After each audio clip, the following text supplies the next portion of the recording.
And one of my favorites I've studied is the Great Martha's Vineyard waterspout that hit on August 19th, 1896. It formed from a thunderstorm on the junction of Vineyard and Nantucket Sounds. It moved from Oak Bluffs towards Vineyard Haven. It was a funnel cloud formed and dissolved 3 times, though an invisible vortex still raised spray. The funnel cloud was largest on its second appearance when it was vertical, and the pillar was 3,600 feet high. The spray rose to 420 feet. Now, what's a tornado? And I promise I will not get any more technical after we go through this in the FUJITA scale. A violent rotating column of air which is in contact with both the surface of the Earth and a cumulonimbus cloud, or, in rare cases, the base of a cumulus cloud. The most intense of all atmospheric phenomena, tornadoes come in many shapes and sizes, but are typically in the form of a visible condensation funnel whose narrow end touches the Earth and is often encircled by a cloud of debris and dust. And that's just a scientific manipulation of what a tornado would be and how it would lift particles. And you'll see how that comes into play when we talk about the Worcester tornado. On average, the United States experiences 100,000 thunderstorms each year, and approximately 1,000 tornadoes develop from these storms. Over 80% of tornadoes strike between noon and midnight. On average, a tornado will stay on the ground for no more than 20 minutes. The FUJITA scale, or F scale, or FUJITA Pearson scale, is a scale for rating tornado intensity based on the damage tornadoes inflict on human-built structures and vegetation. The scale was introduced in 1971 by Ted FUJITA of the University of Chicago, along with Alan Pearson. Pearson brought in the path length and the width additions in 1973. And Pearson was the head of the National Severe Storms Forecast Center, which was a predecessor to the Storm Prediction Center in Kansas City, Missouri. And there's Ted. I'm going to give the Tedster a little spin here. There we go. The official FUJITA scale category is determined by meteorologists and engineers after a ground and/or aerial damage survey and depending on the circumstances, ground swirl patterns, cycloidal marks, radar tracking, eyewitness testimonies, media reports, and damage imagery, as well as available video. And this has been modified. The original FUJITA scale had an F0 at 40 to 70 miles per hour, and I think we've had like, what, 5 F0s since January in New England alone with these nor'easters that are clobbering us.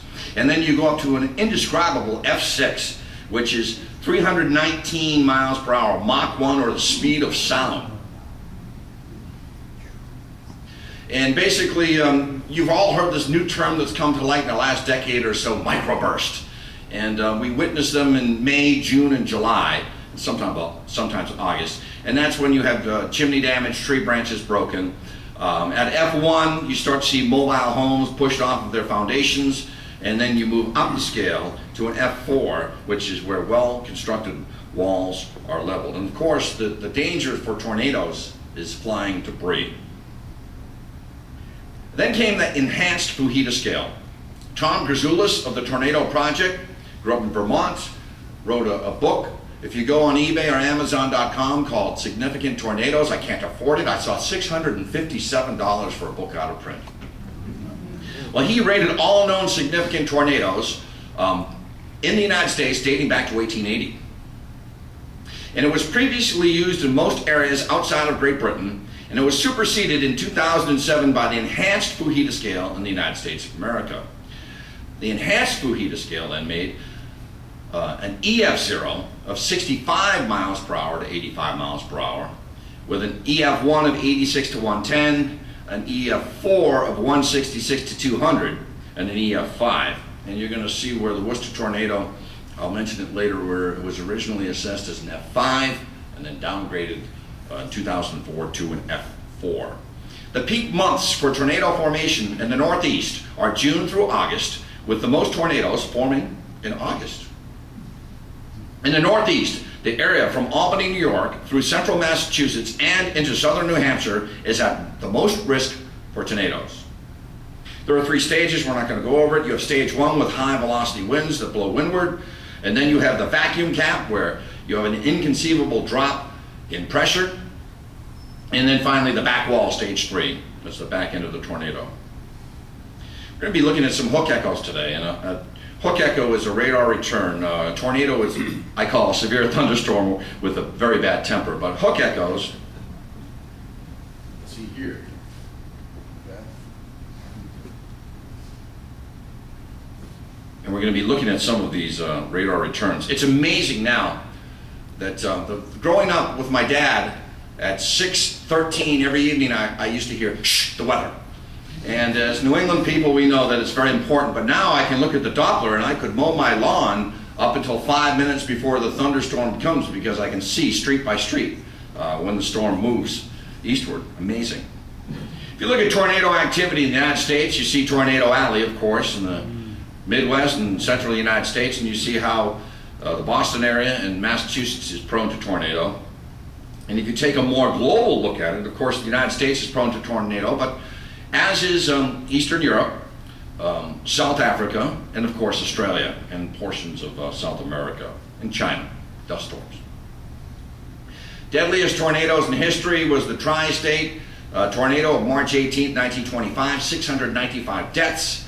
And then May 6, 1840, Natchez, Mississippi, 317 deaths. St. Louis also had a severe one in 1896. Okay, let's get into the tornado now, the ramp up.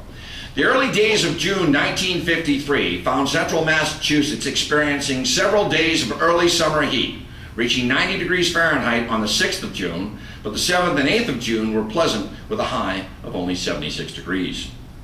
On Monday, June 8th, a much cooler air mass entered into the upper Great Lakes from central Canada. The ensuing clash between warm, moist Gulf of Mexico air and cool, dry Canadian air sparked powerful thunderstorms over Michigan and the Ohio Valley. Flint, Michigan reached 83 degrees Fahrenheit in the warm sector before the cold front moved in.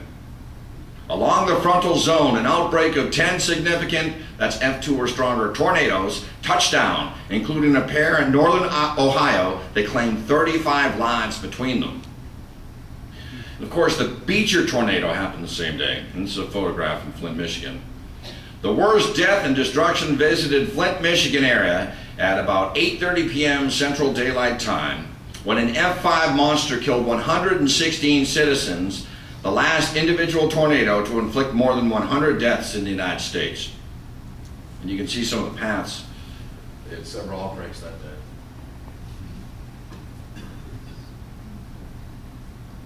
The low pressure system and cold front responsible for the severe thunderstorms in Michigan and Ohio moved to New Hampshire and central Massachusetts overnight. It's coming this way. As the Worcester Gazette headlined the news of the deadly Flint tornado in its June 9th morning edition, the storm system approached New England. By early Tuesday afternoon, June 9th, towering cumulonimbus clouds appeared over east central New York, setting the stage for the severe weather to come. The official forecast for central Massachusetts called for a continuation of hot, humid weather with the likelihood of afternoon thunderstorms, some possibly severe. And this is actually from the Weather Bureau. At 12:30 p.m., that's 1:30 p.m. Eastern Daylight Savings Time, several large towering cumulonimbus cloud formations were noted just north of the laboratory. Their vertical growth was so rapid as to resemble the effects observed with time-lapse motion pictures of large cumulus clouds. At this time, a counterclockwise motion was observed within the cloud mass, which at that time consisted of 8 or 10 separate towers. This effect, together with the presence of dry air aloft, as evidenced by the rapid shredding of the cumulus towers around the edge of the cloud mass, led us to remark that conditions were suitable for tornado formation. Of course, this is the after-action review. So this is the area where we think that the tornadoes began developing in upstate New York, near Mechanicsville and Saratoga Springs. So here is the appearance of the Worcester tornado supercell from the GE laboratories in Schenectady, New York, over 90 miles away from where I stand this morning. And you can just see the formation beginning.